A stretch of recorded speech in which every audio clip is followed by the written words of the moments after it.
Read the following statements. River Brahmaputra is an antecedent river. అంటే పూర్వవర్త నది.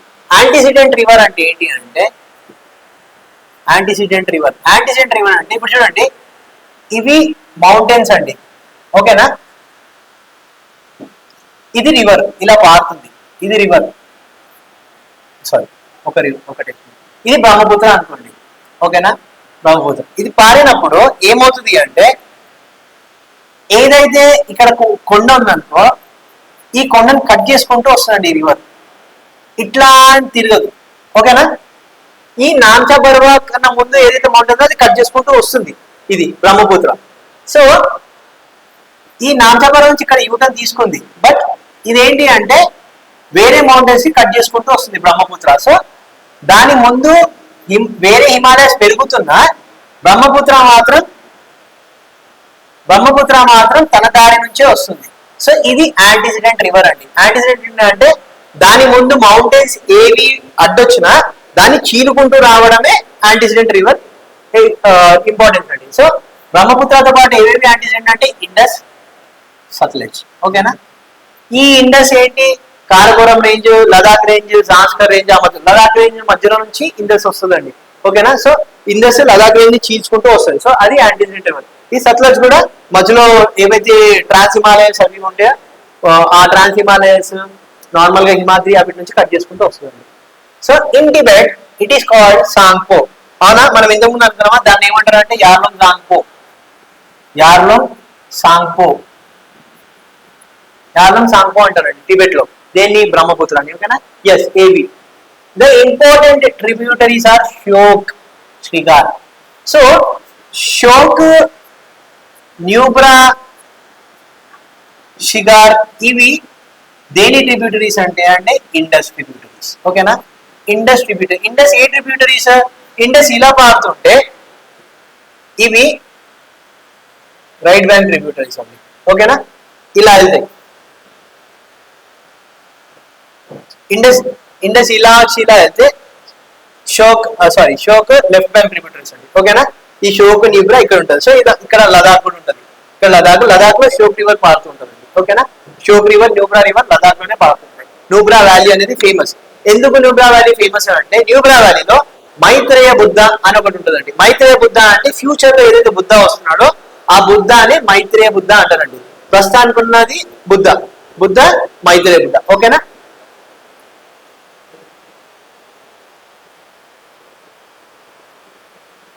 So okay, the important tributaries are Shyok, Shigar. కాదు, wrong. C తీసేస్తే మన answer A and B. So important tributaries of Brahmaputra ఏంటి అంటే దిబాంగ్, లోహిత్, సుబాన్సిరి, మానస్, తీస్తా. ఈ మేఘన, బరాక్ కూడా అండి, బరాక్, ఓకేనా. ఇవన్నీ ట్రిబ్యూటరీస్ ఆఫ్ బ్రహ్మపుత్ర, ఓకేనా. మన answer A and B. Okay, read the following statement. The total geographical area of India is 3.2 million square kilometers. ఇది చాలా ఫ్యాక్చువల్ క్వశ్చన్ అండి. మనం ఫస్ట్ లో ఇంట్రొడక్షన్ లోనే దీని గురించి మన వైశాల్యం గురించి ఇవన్నీ నేర్చుకుంటాం. సో మన టోటల్ జియోగ్రఫికల్ ఇండియా మొత్తం అండమాన్ నికోబార్ ఐలాండ్స్ అన్ని కలిపితే 3.2 మిలియన్ స్క్వేర్ కిలోమీటర్స్ అండి, ఓకేనా. ఇది right. So the southernmost point of India lies in Nicobar islands which was formally called as Pygmalion point. ముందు పిగ్మలియన్ పాయింట్ అనేవాళ్ళండి. ఇందిరా గాంధీ విజిట్ చేసిన తర్వాత దాన్ని ఇందిరా పాయింట్ అంటారు. సో సియాచెన్ లో Indira pool to Indira point ఎక్కడ నికోబార్ లో, ఇది మన స్టార్టింగ్ అండ్ ఎండింగ్ పాయింట్ అండి, ఓకేనా. సో ఈ మొత్తం కలిపితే మన వైశాల్యం అన్ని కలిపితే 3.2 million square kilometres, okay. The north south extent of India is about 2100 kilometres. ఇది చూసుకుంటే ఆల్మోస్ట్ 3000 కిలోమీటర్స్ ప్లస్ ఉందండి, ఓకేనా. సో ఇది రాంగ్. మనం సి తీసేస్తే ఏది కరెక్ట్ అంటే సి తీసేస్తే చూడండి ఏ అండ్ బి, ఓకేనా. సో ఎలిమినేషన్ టెక్నిక్స్ ఇలా పనిచేస్తాయి. A and B correct, okay. మన స్టార్టింగ్ పాయింట్ ఏంటి అంటే సియాచెన్ ఇందిరా పూల్, ఎండింగ్ పాయింట్ ఏంటంటే ఇందిరా పాయింట్ నికోబార్ ఐలాండ్స్, ఓకేనా. అదే మన మెయిన్ ల్యాండ్ టిప్పింగ్ పాయింట్ ఏంటి అని అంటే కన్యాకుమారి, ఓకేనా. కాశ్మీర్ టు కన్యాకుమారి అంటాం. కన్యాకుమారి ఏంటి సార్ అంటే Kanyakumari mainland, India mainland. అదే ఐలాండ్స్ ఇండియా టెరిటరీ మొత్తం చూసుకుంటే ఇందిరా పాయింట్. ఓకేనా.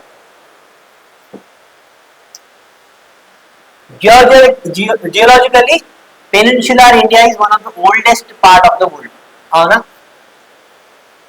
భూ విజ్ఞాన పరంగా ప్రపంచంలో భారతీయ ద్వీపకల్పం ఒక పురాతనమైంది. ఓకే. పెనిన్సులార్ ఇండియా గురించి మాట్లాడుతున్నాం. పెనిన్సులార్ ఇండియా ఎక్కడ? పెనిన్సులార్ ఇండియా అంటే ఏంటి?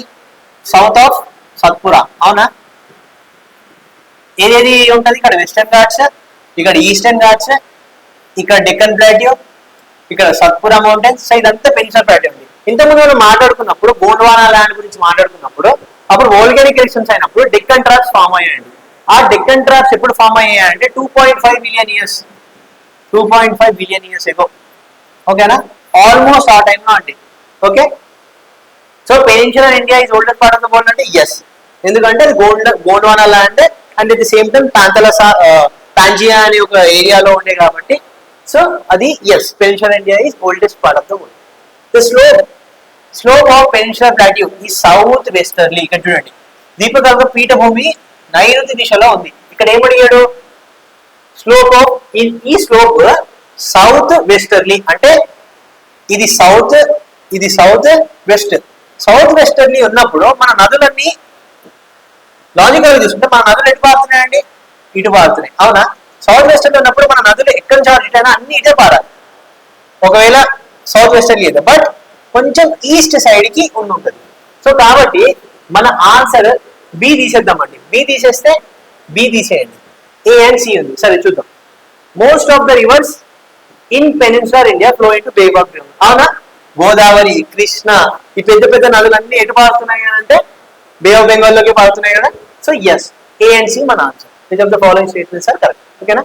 మన స్లోప్ ఇది ఇది ఎమర్జెంట్ కోస్ట్ అంటారంటే, ఇది సబ్మర్జెంట్ కోస్ట్ అంటారంటే. మోస్ట్లీ ఎమర్జెంట్ కోస్ట్ అంటే, సబ్మర్జెంట్ కోస్ట్ అంటే ఏంటి అని అంటే, సబ్మర్జెంట్ కోస్ట్ ఉన్నప్పుడు మనకి బీచ్ లో మట్టి అంత కనబడదు. ఓకేనా.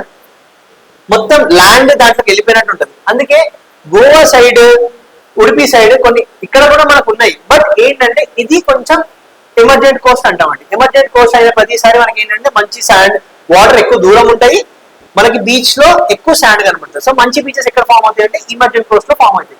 ఇటు సైడ్ మోస్ట్లీ మనకి ఇమర్జెంట్ ఉంటుంది, ఇటు సైడ్ సబ్మర్జెంట్ ఉంటుంది, అంటే వెళ్ళిపోయి ఉంటుంది. సో ఇక్కడ ఎక్కువ ఏంటంటే మనకి డైరెక్ట్ గా బీచ్ కనబడకుండా వాటర్ చాలా దగ్గరగా ఉంటాయి బీచ్ కి, ఎక్కువ ఇసుక కనబడకుండా. ఓకేనా.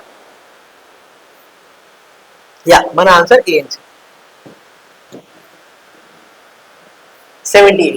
Tropical deciduous forest are associated with north eastern parts. So ఇండియాలో మనం ఎట్లా కొన్ని ఫారెస్ట్ ని ఎట్లా డిస్క్రైబ్ చేస్తామంటే tropical evergreen, tropical deciduous. ఈ ట్రాపికల్ డెసిడియస్ లో డ్రై, మాయిస్ట్, మాయిస్ట్ డ్రై అంటామండి.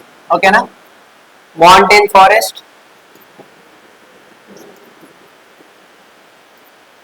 Thorn forest, littoral and swamp, littorals and swamp. ఓకేనా. సో ఇలా మనం ఫారెస్ట్ కి డివైడ్ చేసుకుందామండి. ఇది ఏంటంటే according to the NCERT. So జాగ్రఫీలో డిస్క్రైబ్ చేస్తామంటే ఇలాగే డిస్క్రైబ్ చేస్తామండి. ఓకేనా. సో ట్రాపికల్ డెసిడియస్ ఫారెస్ట్ అంటున్నారు. మరి tropical deciduous forest associated with north eastern parts of India. So basic గా tropical deciduous forest north eastern parts లో ఉంటాయండి. అసోసియేటెడ్ అన్నప్పుడు దాంతో పాటే ఉన్నాయా అని అంటే లేదు. ట్రాపికల్ డెసిడియస్ ఫారెస్ట్ వేరే దగ్గర కూడా ఉన్నాయి మనకి. ఓకేనా. సెంట్రల్ పార్ట్ లో కూడా కొన్ని ఉన్నాయి. బట్ ఎక్కువ నార్త్ ఈస్ట్ పార్ట్ లో అసోసియేట్ ఏంటి అంటే ట్రాపికల్ ఎవర్ గ్రీన్. ఎందుకంటే వర్షాలు ఎక్కువ పడతాయి. మనం మాన్సూన్ చూసుకుంటే బే ఆఫ్ బెంగాల్ బ్రాంచ్ ఏదైతే అక్కడికి వెళ్తుందో మేఘాలయాల, అరుణాచల్ ప్రదేశ్ ఇక్కడంతా ఎక్కువ అడవులు కూడా ఉండడానికి కారణం ఏంటి అని అంటే because of heavy rains. So heavy rains ఉన్నప్పుడు దట్టమైన అడవులు ఉంటాయి. ఆ దట్టమైన అడవులు ఏంటంటే ట్రాపికల్ ఎవర్ గ్రీన్, అంటే ఎప్పుడు పచ్చగానే ఉంటాయి అవన్నీ. సో ట్రాపికల్ డెసిడియోస్ అంటే బేసిక్ గా అర్థం ఏంటి అని అంటే ఎప్పుడైతే డ్రై అయిపోతుందో సీజన్, లైక్ సమ్మరో లైక్ వింటరో, ఎప్పుడైతే తేమ, నీటి ఆవిరి, నీటిలో తేమ, వాతావరణంలో తేమ ఎప్పుడైతే తక్కువైతుందో ప్లాంట్స్ ట్రాన్స్పిరేషన్ అనే ఒక పద్ధతి ద్వారా దాని నుంచి వాటర్ వదులుతాయండి. సో వర్షం పడడానికి రెండు కారణాలు, water vapour, transpiration from the leaves. So water vapour transpiration ఈ రెండు కలిస్తేనే ఎక్కువ వాటర్ బయటపడుతుంది. అందుకే మనం ఒకవేళ చూసుకుంటే ట్రాపికల్ రీజన్స్ లో ఎందుకు అంటే ఇవాపరేషన్ ట్రాన్స్పిరేషన్ రెండు అలాగే ఉంటాయి, అలాగే ఉండి వర్షం పడుతుంది, డ్రై అవుతుంది, వర్షం పడుతుంది. సో ఆ ట్రాపికల్ డిసిడ్యూస్ ఫారెస్ట్ లో లీవ్స్ ఏం చేస్తాయి అంటే ఎప్పుడైతే సీజన్ డ్రై అయిపోతుందో వాటర్ అందరి టైంలో షెడ్ అవుతుంది, అంటే ఊడిపోతుంది. సో అవి నార్త్ ఈస్టర్న్ పార్ట్ లో అసోసియేట్ అయి ఉన్నాయా అంటే ఒక విధంగా చెప్పాలంటే అయి ఉన్నాయి అనే చెప్పొచ్చు. సో ఇది A is true. Tropical deciduous forest shed their leaves during the dry season. Yes, ఇది కూడా కరెక్ట్ అండి. సో బేసిక్ గా మనకి ఇక్కడ both A and R true, R is not the correct explanation of A. ఇదైతే మనము బిని చూసుకుంటే మన ఆన్సర్ ఇదే అండి. బట్ కీ దాంట్లో కొంచెం కంటెస్టెడ్ డిఫరెంట్ గా ఇచ్చారు. సో మనం చూసుకుంటే it is associated with north east. ఎందుకంటే తెలుగులో చదువుకుంటే మీరు చూడండి అడవులు ఉన్నాయి, ఉన్నాయి అంటే ఉన్నాయి. ఇంగ్లీష్ లో మీరు ట్రాన్స్లేట్ చేసుకుంటే ఆ లిటరల్ గా కొంచెం డిఫరెంట్ మీనింగ్ వస్తుంది. కాబట్టి ఇది కరెక్టే, మనకి ఇది కరెక్టే. కీ ప్రకారం చూసుకుంటే ఆన్సర్ వేరేలాగా ఇచ్చారు. క్వశ్చన్ నెంబర్ 79 అండి. Question number 79, India exports large quantity of iron and steel. భారతదేశం నుండి ఇనుము ఉక్కు అధికముగా ఎగుమతి. ఎక్స్పోర్ట్స్ గురించి మాట్లాడుకుంటే స్టీల్ అండ్ ఐరన్ చూసుకుంటే ఇది చాలా ఫ్యాక్చువల్ క్వశ్చన్ అండి. సో మన ఎక్స్పోర్ట్స్ ఎక్కువ జపాన్ కి వెళ్తాయి, ఐరన్ స్టీల్ జపాన్ కి. ఇంకా కొంచెం చూసుకుంటే EU కంట్రీస్ కూడా వెళ్తాయండి. EU అంటే యూరోపియన్ కంట్రీస్. ఓకేనా, యూరోపియన్ యూనియన్ లో కంట్రీస్ ఉన్నాయా 28, ఆ యూరోపియన్ యూనియన్ కంట్రీస్ కి వెళ్తాయండి ఐరన్ అండ్ స్టీల్. ఓకేనా, so large quantity goes to Japan, మిగతావి కొంచెం సింగపూర్ కి, ఆస్ట్రేలియాకి, మలేషియా కూడా వెళ్తాయి. ఓకేనా, సో ఇవి మన ఎక్స్పోర్ట్స్. సో ఇంపోర్ట్స్ గురించి చూసుకుంటే ఇండియా ఇంపోర్ట్స్ గురించి చూసుకుంటే మనం జపాన్ నుంచి ఎలక్ట్రానిక్స్ టెక్నాలజికల్ మెటీరియల్స్ తీసుకుంటామండి. అవునా, ఎగ్జాంపుల్ ఏంటి, టొయోటా, సుజుకి, ఇవన్నీ ఇండియాలో ఉన్నాయి కదండి. So these are very large manufacturers of electronics technology equipment. So మన దగ్గర ఇంపోర్ట్స్ జపాన్ నుంచి ఇవి. సింగపూర్ నుంచి మనం ఏం చేసుకుంటున్నాము అంటే జెమ్స్ అండ్ జ్యువెలరీ తీసుకొని మళ్ళీ ఫినిష్డ్ లాగా వాళ్ళకి అమ్ముతున్నాం. అవునా, ఓకేనా. సో మనం వాళ్ళ ఇంపోర్ట్స్ ఇవి చేసుకుంటున్నాము. కొన్ని ఎలక్ట్రానిక్స్ కూడా సింగపూర్ నుంచి వస్తాయి. ఆస్ట్రేలియా చూసుకుంటే ఇది సింగపూర్. ఆస్ట్రేలియా చూసుకుంటే మెయిన్ గా కోక్ అండ్ కోల్, అంటే కోల్ మనం ఈ దిగుమతి ఎక్కడ చేసుకుంటున్నాము అంటే ఆస్ట్రేలియాలో. రీసెంట్ గా అదాని గ్రూప్ వాళ్ళు ఇక్కడ కోల్ ఫీల్డ్స్ అక్వైర్ చేయడానికి ట్రై చేశారండి. సో అది చాలా న్యూస్ లో ఉంది. సో ఆస్ట్రేలియా నుంచి మనం ఏం ఇంపోర్ట్ చేస్తామంటే కోక్ అండ్ కోల్. ఓకేనా, సో మలేషియా నుంచి చూస్తే సేమ్. మలేషియా నుంచి కూడా ఎక్కువ మనం చూసుకుంటే కొన్ని technology products, at the same time palm oil. Main గా ఇండోనేషియా, మలేషియా నుంచి మనకు వచ్చేది ఏంటంటే పామ్ ఆయిల్, ఎడిబుల్ ఆయిల్స్. అంటే పామ్ ఆయిల్ ఏదైతే మనము వంటకు వాడుతున్నామో మాక్సిమం మన ఇంపోర్ట్ బాస్కెట్ లో క్రూడ్ ఆయిల్, అంటే ఏదైతే ఆయిల్, పెట్రోల్, డీజిల్ ఉంటాయి అంటే దాని తర్వాత పోల్చుకుంటే పామ్ ఆయిల్ మనం ఎక్కువ దిగుమతి చేసుకుంటామండి. ఓకేనా, సో ఇప్పుడు ఈ పామ్ ఆయిల్ మలేషియా నుంచి, ఇండోనేషియా నుంచి మనకు వస్తుంది. ఓకే, సో ఇంపోర్ట్స్ ఇవ్వండి మనం తీసుకునేది. ఎక్స్పోర్ట్స్ గురించి చూసుకుంటే so average elevation of Himadri ranges. Okay, Himadri చూసుకుంటే ఇదంతా రబ్ చేద్దామండి. ఓకేనా, హిమాద్రి ఇప్పుడు చూడండి, ఇది ఇండియా,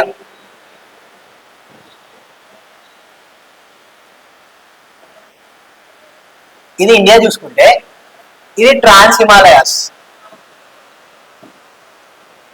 ఇది ఏంటండి ట్రాన్స్. ఓకేనా, ట్రాన్స్. ఇది హిమాద్రి, దీని కింద హిమాచల్, దీని కింద శివాలిక్స్. ఓకేనా, కరెక్ట్ గా కాకుండా ఇలా వస్తాయి. సో ట్రాన్స్ హిమాలయాస్ అన్నిటికన్నా మీద ఉంటాయండి. హిమాద్రి గ్రేటర్ హిమాలయాస్ అంటాం. ఓకేనా, హిమాద్రిని, హిమాచల్ ని లెస్సర్ అంటాం, లెస్సర్ హిమాలయాస్ అంటాం. శివాలిక్స్ ని ఔటర్ హిమాలయాస్ అంటాం. ఓకేనా, సో ఈ మూడు మనకి ఉంటాయండి. సో హిమాద్రి ఎక్కడుంది అంటే ట్రాన్స్ హిమాలయాస్ కింద. ఈ ట్రాన్స్ హిమాలయాస్ లో ఏమున్నాయంటే పెద్ద పెద్ద ఉన్నాయండి మనకి. Karakoram range, Ladakh range, Zanskar range, ఓకేనా, ఇవన్నీ ట్రాన్స్ హిమాలయస్ లోకి వస్తాయి. హిమాద్రిలోకి వెళ్తే మనం గ్రేటర్ హిమాలయస్ లోకి వెళ్తే హిమాద్రిలోకి వెళ్తే mount Everest, Kanchenjunga, Annapurna, so ఇవన్నీ మనకి హిమాచల్లో వస్తాయి. హిమాచల్లోకి మనం వెళ్తే పీర్ పంజాల్, ధౌలాధర్, ఈ రేంజెస్ వస్తాయండి హిమాచల్లోకి. శివాలిక్స్ అవుటర్ వీటిలో చూసుకుంటే బేసిక్ గా దేహ్రాదూన్, పట్లీడూన్, సో ఇట్లాంటివి వస్తాయండి, ఓకేనా. సో మనకి Himadri elevation is about 5001 meters, 5500, 6000, 6500 అంటే 6100 meters ఉన్నాయండి. సో ఇక్కడ ఆల్మోస్ట్ ట్రాన్స్ హిమాలయాస్ లో 7000 ఎబో ఉంటాయండి, 7000 దాకా ఉంటాయి. హిమాద్రిలో చూసుకుంటే మనము హిమాద్రిలో మనం చూసుకుంటే 6000 నుంచి 6100 ఎలివేషన్ యావరేజ్ ఉంటుందండి, ఓకేనా. Average elevation 6100 Himadri, okay. మన ఆన్సర్ చూసుకుంటే 6100, ఓకేనా. సో నెక్స్ట్ 81 క్వశ్చన్, మన ఆన్సర్ 61,000 అండి. 81 క్వశ్చన్ చూసుకుంటే the Coast line of India excluding islands, అంటే ద్వీపాలని తీసేసి మన కోస్ట్ లైన్ ఎంత అని అడుగుతున్నాడు. సో ఇది వెరీ ఫ్యాక్చువల్ క్వశ్చన్ అండి. యాజ్ మనం ఇండియన్ జోగ్రఫీ ఫస్ట్ స్టార్ట్ చేస్తే ఇవన్నీ ఫస్ట్ లో వస్తాయి. Land extent, longitudinal extent, latitudinal extent, so ఇవన్నీ ఎట్లా వస్తాయి అని అంటే లాటిట్యూడినల్ ఎక్స్టెంట్ ఇలా, లాంగిట్యూడినల్ ఎక్స్టెంట్ ఇలా. సో ఇవన్నీ చూసుకుంటే మనం స్టార్టింగ్ లో ఇండియన్ జోగ్రఫీలో వస్తాయి. సో ఈ కోస్ట్ లైన్ ఎక్స్క్లూడింగ్ చూసుకుంటే 6100 కిలోమీటర్స్ అండి. సో ఇంకా ప్లస్ 1200 మనం యాడ్ చేస్తే ఇదంతా ఐలాండ్స్ చుట్టూ ఉన్న కోస్ట్ లైన్ అండి, 1200 కిలోమీటర్లు, ఓకేనా. సో మన answer 6100 kilometres, okay. Next one, the state producing highest quantity of paper. So highest quantity of paper ఏం చేస్తారంటే బేసిక్ గా మనకు ఈ కీ ప్రకారం చూసుకుంటే ఆన్సర్ మనకు వెస్ట్ బెంగాల్ అని ఇచ్చారండి.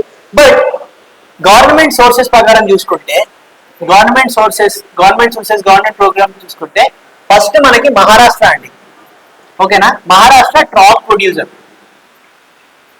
ఆల్మోస్ట్ 18% షేర్ ఉందండి, ఓకేనా. Almost 18% share of paper producing is from Maharashtra. Next చూసుకుంటే ఆంధ్రప్రదేశ్ లో ఆల్మోస్ట్ 13% ఆఫ్ కంట్రీ షేర్ ఏది పేపర్ ప్రొడ్యూసింగ్ లో, ఓకేనా. సో మనము వెస్ట్ బెంగాల్ గురించి ఎందుకు మాట్లాడుకుంటే వెస్ట్ బెంగాల్ హిస్టారికల్లీ అంటే మనం బ్రిటిష్ కాలం ఆ టైంలో ప్రెస్లు, పేపర్ బిల్డింగ్స్, కాటన్, ఏంటంటే జూట్ ఇండస్ట్రీ అదంతా అక్కడ ఉండేసరికి ఈ హిస్టారికల్ గా స్టేట్ ప్రొడ్యూసింగ్ హైయెస్ట్ క్వాంటిటీ ఏది అంటే హిస్టారికల్ గా వెస్ట్ బెంగాల్ అండి, ఓకేనా. ఎందుకంటే అక్కడ ఎక్కువ ప్రెస్ ఇన్స్టిట్యూట్లు ఉండడం, ప్రెస్ కంపెనీస్ ఉండడము, అప్పుడు ఇంకా ఏంటంటే బ్రిటిష్ కాలంలో అంత ఎక్కువ పొలిటికల్ పనులు అన్ని అక్కడే జరిగాయి కాబట్టి ఆన్సర్ మన క్వాలిటీ దాంట్లో ఇచ్చారండి. బట్ సోర్సెస్ ప్రకారం అయితే మహారాష్ట్ర, ఆంధ్రప్రదేశ్, ఓకేనా. The Karewas of Kashmir, Karewas of Kashmir ఏంటి అని అంటే గ్లేషియర్ డిపాజిట్స్ అండి. డైరెక్ట్ గా పోతే గ్లేషియర్ డిపాజిట్. ఇప్పుడు ఇది గ్లేషియర్, అవునా. ఈ గ్లేషియర్ కరిగినప్పుడు ఏమవుతుందంటే ఇది మెల్లిగా కిందికి వచ్చి దీని కింద ఏముంటది అంటే రాక్ ఉంటది, అవునా. గ్లేషియర్ కింద ఏముంటది, రాక్ ఉంటది. ఇది బరువుతో ఈ గ్లేషియర్ బరువు ఏదైతే ఉందో మెల్లిగా ఇప్పుడు ఇది గ్లేషియర్ అండి, ఇది దీని కింద రాక్. సో ఈ గ్లేషియర్ బరువుకి మెల్లిగా దీన్ని రబ్ చేస్తూ ఉంటది. దీన్ని రబ్ చేస్తూ కింద రాళ్ళని గుంజేస్తుంటది. ఆ రాళ్ళని మొరేన్స్ అంటాం. ఈ రాళ్ళని మనం తీసినప్పుడు దీని లోపల ఏదైతే రాళ్ళలో అన్ని న్యూట్రియన్స్ ఉంటాయండి. సో ఆ రాళ్ళని గ్లేషియర్ గుంజినప్పుడు ఎప్పుడైతే గ్లేషియర్ కిందికి వచ్చిన కరిగిపోతుందో ఆ కరిగిపోయిన గ్లేషియర్ ఈ రాళ్ళను ఒక దగ్గర డిపాజిట్ చేస్తుంది. వీటిని కారేవాస్ అంటారు. ఈ కారేవాస్ ఎందుకు ఇంపార్టెంట్ అంటే జాఫ్రాన్ అంటారు ఇరాన్ ఆటంలో. సో సాఫ్రాన్ అయితే కుంకుమ పువ్వు ఉందా, సాఫ్రాన్ కల్టివేషన్ కి ఇంపార్టెంట్ అండి ఈ కారేవాస్, ఓకేనా. ఈ కారేవాస్ వల్లనే సాఫ్రాన్ కల్టివేషన్ ఎక్కువ జరుగుతుంది. ఫేమస్ ఫర్ ఆపిల్స్, ఆల్మండ్స్ కూడా ఇంపార్టెంట్ అండి ఇక్కడ. బట్ మోస్ట్లీ సాఫ్రాన్ కల్టివేషన్ కి యూజ్ చేస్తారు, ఓకేనా. ఏది corridors of Kashmir refers to glacial deposit. Alluvial fans అంటే ఈ అలూవియల్ ఫ్యాన్స్ ఎప్పుడు క్రియేట్ చేస్తారు అంటే ఏవి కొండలి వీవలలు. సో బేసిక్ గా ఒక నది ఇట్లా పారినప్పుడు ఈ నది ఎక్కడి నుంచి అయితే మొత్తం మట్టి దాని నుంచి కట్ చేసిన కింద రాళ్ళు అవన్నీ తీసుకొస్తాయో, ఎక్కడైతే ఇప్పుడు ఇది ఇండియా పెనిన్సులర్ ఇండియా అండి, ఇది గంగా అనుకోండి, ఇది బే ఆఫ్ బెంగాల్ లో పోతుంది. బే ఆఫ్ బెంగాల్ లో పోయినప్పుడు ఇక్కడ రాళ్ళని డిపాజిట్ చేస్తుందండి. సో ఇక్కడ రాళ్ళని డిపాజిట్ చేసినప్పుడు ఇక్కడ ఒక అలువియల్ ఫ్యాన్ లాగా మారుతుంది. అలువియం ఇదంతా అలువియం, ఈ మట్టి అంతా అలువియం. మెయిన్ మనం చూసుకుంటే ఇక్కడ కూడా అలువియం ఉంటుంది. ఇక్కడ కూడా అలువియం, ఎక్కడ గంగా యమున ఎక్కడైతే యూపీ ఉందో ఆ డెల్టా ప్లేన్స్ కూడా ఉంటాయి. So glacial deposits alluvial fans Kashmir లో ఎందుకు అవ్వదు అంటే కాశ్మీర్ సైడ్ ఎత్తు ఉంటది. సో స్లోప్ ఎక్కువ, స్లోప్ ఉన్నప్పుడు వాటర్ ఎక్కడ ఆగడానికి ఇక్కడికి ఇంకా తీసుకొస్తుంది. అంటే కాశ్మీర్ లో ఉన్న రాతి రప్పలన్నీ ప్లేన్స్ లోకి తీసుకొస్తుంది. అంటే ఇక్కడ యూపీలో కొంచెం ఫ్లాట్ అవుతుంటుంది ల్యాండ్. సో ఇదంతా ఈ ప్లేన్స్ అంతా తీసుకొచ్చి ఎక్కడ డిపాజిట్ చేస్తాయి అని అంటే గంగా నది ఒడ్డున. మళ్ళీ ఇంకో ఏంటంటే గోదావరి, కృష్ణ, ఇంకా గంగా, ఇదేవైతే ఎక్కడైతే నదుల్లో కలుస్తాయో, బే ఆఫ్ బెంగాల్ లో, అరేబియన్ సీలో ఇట్లా కలుస్తాయో అక్కడ అలువియన్ ఫ్యాన్స్ క్రియేట్ చేస్తాయండి. ఎందుకు? అక్కడ ప్లేన్ ఉంటుంది కాబట్టి మెల్లిగా వెళ్ళి ఆగిపోవడం. ఫస్ట్ ఒక దగ్గర డిపాజిట్స్ ఆపుతాయండి, దాని తర్వాత ఈ వాటర్ ఇక్కడ ఫ్లో అయ్యి దానికి ఇంకొక లైన్ చూస్తుంది. మళ్ళీ ఇక్కడ నెక్స్ట్ టైం ఇక్కడ పెట్టిన తర్వాత రాళ్ళు అదంతా ఏదైతే దుమ్ము ధూళి రాళ్ళు ఉంటే మళ్ళీ ఇంకొక క్రియేట్ చేస్తారు. సో ఇలా ఫామ్ అయినాయన్ని అలువియల్ ఫ్యాన్స్ అంటారు. ఓకేనా? సో ఈ అలువియల్ ఫ్యాన్స్ ఏవి క్రియేట్ చేస్తాయి అంటే రిఫర్స్ టు అలువియల్ ఫ్యాన్స్ కాదు, గ్లేషియల్ డిపాజిట్స్. రవైన్స్ అంటే చంబల్ వ్యాలీ గురించి చెప్పండి, విన్నారా? Chambal valley.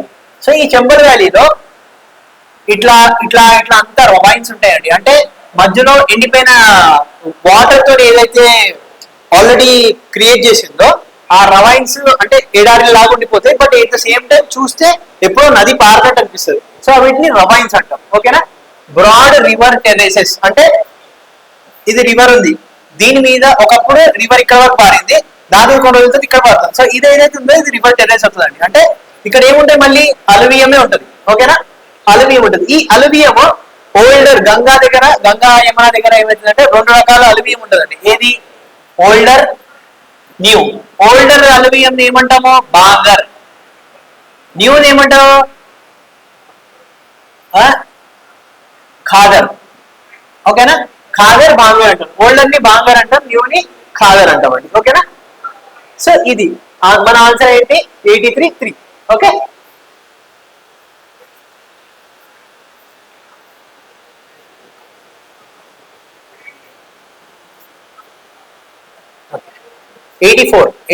National atlas and thematic mapping organisation, నాట్మోస్.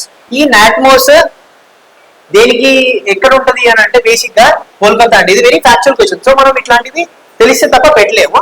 So దీని గురించి నేషనల్ అట్లస్ అండ్ థిమాటిక్ నాట్మో గురించి మాట్లాడుకుంటే ఇండియాలో ఏదైతే మ్యాప్స్ ఉంటాయో, మ్యాప్స్ ఆఫ్ జాగ్రఫీ, ఏది ఇండియన్ జాగ్రఫీ, అవునా?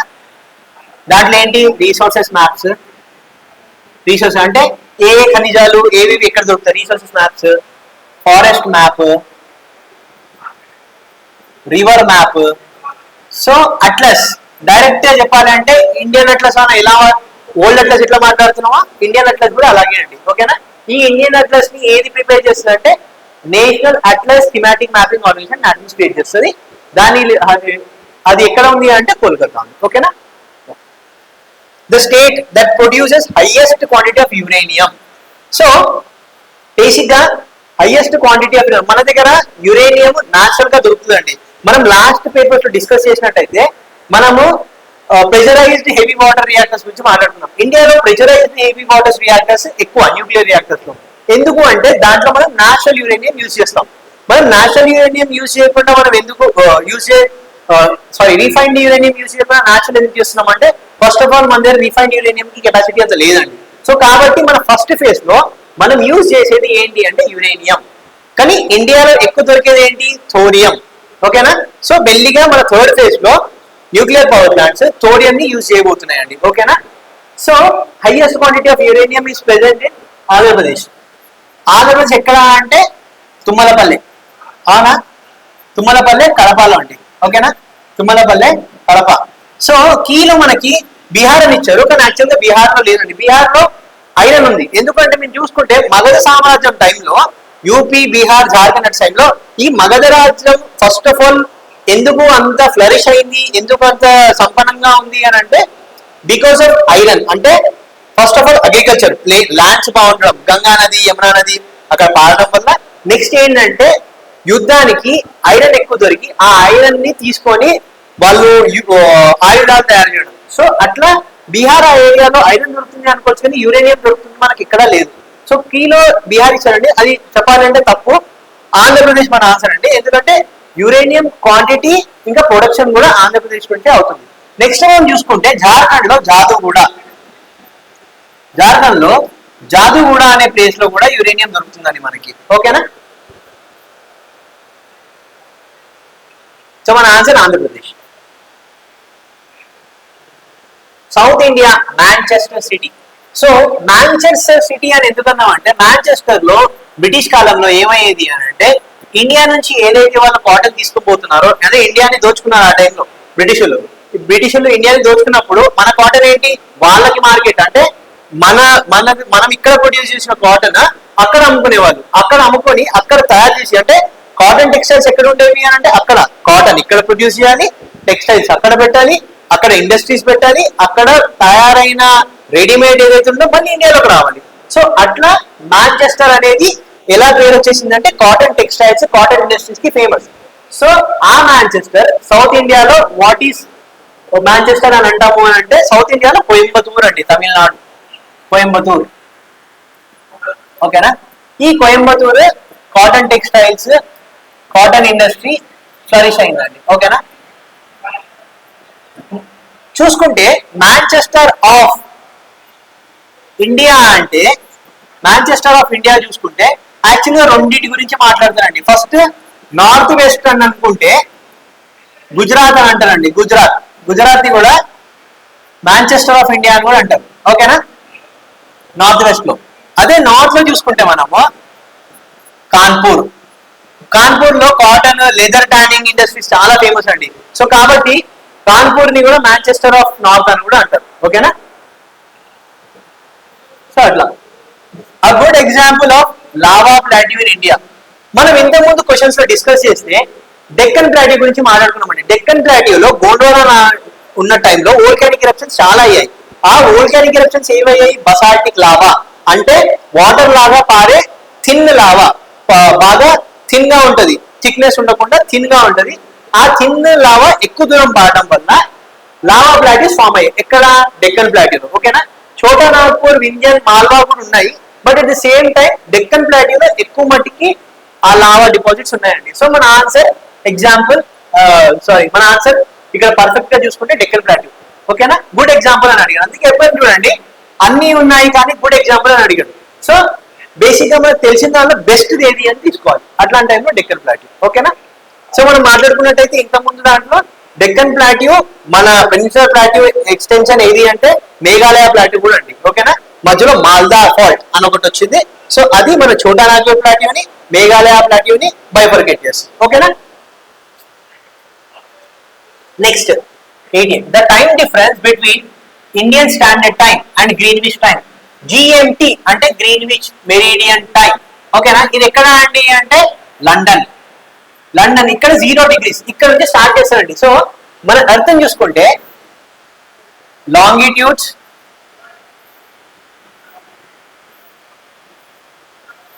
లాటిట్యూడ్స్. ఓకేనా? లాటిట్యూడ్స్ లాగా తీసుకున్నారండి. ప్యారలల్స్, వర్టికల్స్ అంటారు. ఓకేనా? సో ఇది చూసుకుంటే ఇది హారిజాంటల్, ఇది వర్టికల్, ప్యారలల్స్ అని కూడా అంటారు లాటిట్యూడ్స్. చూసుకుంటే ఇక్కడ 0 degrees అనుకోండి గ్రీన్విచ్ GMT. ఓకేనా? సో ఏం చేశారు అంటే టైం ఎలా కనుక్కోవాలి ఒక్కొక్క దాంట్లో అనుకుంటే ఒక లాంగిట్యూడ్ కి డిఫరెన్స్ ఎంత అంటే 15 degrees. ఓకేనా? 15 degrees. ఈస్ట్కి వెళ్తుంటే అడ్వాన్స్ అవుతుంటది, వెస్ట్కి వెళ్తుంటే టైం తక్కువ అవుతుంది, మైనస్ అవుతుంటది. ఓకేనా? అందుకే యూఎస్ వాళ్ళు మనకి వెనక ఉంటారు, ఎందుకంటే అది వెనక్కి వెళ్తుంది, మైనస్ వెళ్తుంది. సో లండన్ నుంచి మనం స్టార్ట్ చేస్తాం, లండన్ నుంచి వెనక్కి వెళ్ళట్లేదు, లండన్ నుంచి ముందుకు వెళ్తాం కాబట్టి మన టైం అడ్వాన్స్ అవుతుంటుంది. మీరు ఒకవేళ చూసుకుంటే మధ్యలో ఒక ఇంటర్నేషనల్ టైం లైన్ ఉంటుందండి, ఇంటర్నేషనల్ టైం లైన్ ఉంటుంది. ఇక్కడ రష్యా దగ్గర, ఇక్కడ అలస్కా దగ్గర. ఓకేనా, ఈ మధ్యలో ఒక ఇంటర్నేషనల్ టైం లైన్ ఉంటుంది. ఆ లైన్ డివైడ్ చేసి ఉంటుంది. ఆ లైన్ కి ఇటు సైడ్ ఉండేది లండన్. ఓకేనా, సో డిఫరెన్స్ 15 degrees. సో ఈ 15 degrees లో 1 degree ఈక్వల్ టు 4 minutes. అంటే 15 into 4 ఎంత? 60. So 15 degrees equal to 60 minutes. అవునా, 15 degrees equal to 6 minutes. So ఇప్పుడు ఏమన్నారు అంటే మన ఇండియా నుంచి ఎంత టైం ఉంది బేసిక్ గా మనం చూసుకుంటే, మన లాంగిట్యూడల్ అది అంటే ఏదైనా ఒక తెలియాలండి. దీంట్లో పూర్తిగా శూన్యంగా అంటే మాత్రం మీ ఆన్సర్ పెట్టలేము. ఓకేనా, మన ఐఎస్టీ టైం చూసుకుంటే ఎక్కడ ఉంది? Almost 82.5 degrees. అవునా, 82.5 degrees ఈస్ట్ లో ఉంటది. ఓకే, మనం ఒకవేళ నార్మల్ గా ఎక్కడో ఉంటే మన టైం ఎంత అంటే జిఎంటీ ప్లస్ 530 hours. అవునా, ఈ 530 hours ఎట్లా చేసాము అంటే ఒక డిగ్రీ ఎంత అంటే 4 minutes. ఓకేనా, సో మనం ఇక్కడ నుంచి 15 ఇప్పుడు చూడండి 5 hours అంటే ఎంత? 15 4 ఎంత? 60 degrees plus half an hour అంటే ఎంత? 30. ఓకేనా, ఆల్మోస్ట్ 30 అంటే 80 degrees వచ్చిందండి. ఓకేనా, 80 degrees వచ్చింది. ఇక్కడ చూసుకుంటే మనం చూడండి 82.5 degrees ఈస్ట్ లో ఉన్నాం. సో లెక్క ప్రకారం చూసుకుంటే అడ్వాన్స్ అయితే every 15 degrees is equal to 1 hour. So అట్లా ఇండియా 5.5 hours ముందుకుంది అంటే దాన్ని ఎలా చెప్పొచ్చు మనము? దీస్ మెనీ డిగ్రీస్ ముందుకుంది అని. అంటే 82.5 degrees ఈస్ట్ లో ఉన్నాం మనము అని. ఓకేనా, ఎట్లా 82.5 అంటే లెక్క వేసుకోవచ్చు. 1 hour 15, 5 hours 15 into 4 16, ఇంకొక హాఫ్ అన్ అవర్ అంటే ఇంకెన్ని అండి? ఇంకా హాఫ్ అన్ అవర్ 30. ఓకేనా, హాఫ్ కాబట్టి 30 degrees కాబట్టి ఇంకొక 30 యాడ్ చేసుకుంటే మొత్తం 60 + 30 ఆల్మోస్ట్ 90. సారీ, 60 + 30 చూసుకుంటే ఆల్మోస్ట్ 90 degrees దగ్గర ఉంటుందండి. ఓకేనా, సో ఇది మాత్రం 5.5 hours. సో మనం ఇది కరెక్ట్ చూసుకుంటే 15 degrees నుంచి 1 hour is equal to 15 into 4 60. ఓకేనా, 15 into 5 ఎంత? 75 వేసుకోండి. సరే 5 hours వేసుకోండి. 15 5 75. ఓకేనా, ఇంకా హాఫ్ అన్ అవర్ మిగిలింది. అంటే హాఫ్ అన్ అవర్ తీసుకుంటే 1 ఎంత? 1 minute equals to 4 minutes 30 minutes. 3 4s are 12. So 12 ఇంకొక 12 degrees తీసుకుంటే 82. ఓకేనా, 75 + 12 sorry 75 + 6 degrees. Sorry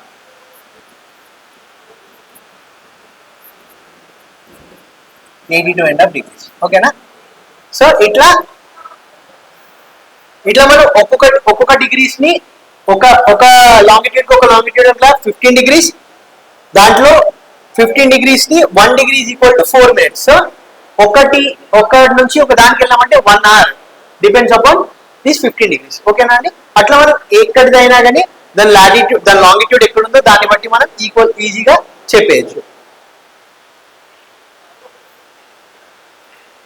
next 89, Bhakra Nangal project is constructed on the river. ఓకేనా, ఫస్ట్ రావి, బియాస్, సట్లెజ్, చెనాబ్ ఈ 4 చూసుకుంటే మన ఇండస్ రివర్ సిస్టమ్ లో ఏమేమి ఉన్నాయండి? రావి, చెనాబ్, సట్లెజ్, బియాస్, జీలం. ఓకేనా, ఇది ఇండస్ రివర్. సో ఈ ఇండస్ రివర్ లో రావి, సట్లెజ్, బియాస్ ఇవి రావి, సట్లెజ్, బియాస్ ఇవి ఇండియాకి వాటర్ తీసుకోవాలండి. మనం తీసుకోవచ్చు, దీంట్లోకి ఎన్నైనా యూజ్ చేసుకోవచ్చు. ఓకేనా, సో ఇది జీలం, చినాబ్ పాకిస్తాన్ వాళ్ళే. సో ఈ రావి ఎక్కడ ఎమర్జ్ అవుతుంది అంటే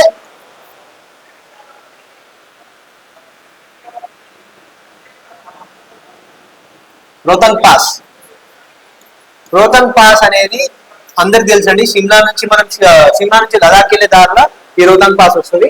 సో రావి, రోహతంగ్ పాస్. సట్లెజ్, రాక్షస్థల్ ఎక్కడ ఉంది అంటే మాన్సరోవర్ దగ్గర అండి. ఈ రాక్షస్థల్ మాన్సరోవర్ దగ్గర ఉంది. సో సట్లెజ్ కూడా ఒకటి యాంటీసిడెంట్ రివర్ అన్నాం మనం ఇంతకు ముందు. పూర్వ నది. సో సత్లజ్ కూడా రాక్షస్థాన్ అంటే టిబెట్ నుంచి వస్తుందండి. ఓకేనా. నెక్స్ట్ బియాస్.